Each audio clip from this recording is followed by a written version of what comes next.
British colonial കാലഘട്ടത്തിലെ ഇന്ത്യയിൽ നിന്നുള്ള നിരവധി പുരാവസ്തുക്കൾ ഉൾപ്പെടെ 600-ലധികം അമൂല്യ വസ്തുക്കൾ ബ്രിസ്റ്റോളിലെ മ്യൂസിയത്തിൽ നടന്ന മോഷണത്തിൽ നഷ്ടപ്പെട്ടു. പോലീസിന്റെ കണക്കനുസരിച്ച് സെപ്റ്റംബർ 25-ന് പുലർച്ചെ 1 മണിക്കും 2 മണിക്കും ഇടയിലാണ് മ്യൂസിയത്തിലെ പുരാവസ്തുക്കൾ മോഷ്ടിക്കപ്പെട്ടത്.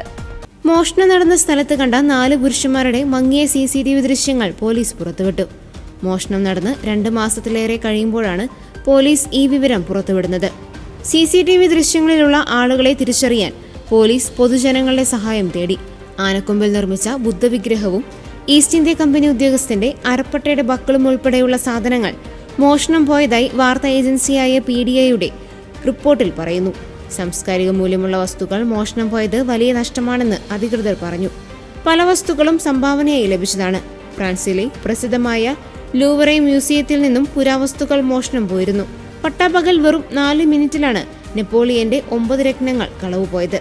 ലോകത്തെ ഏറ്റവും തിരക്കേറിയ മ്യൂസിയത്തിൽ നടന്ന മോഷണം ലോകത്തെ ഞെട്ടിച്ചു.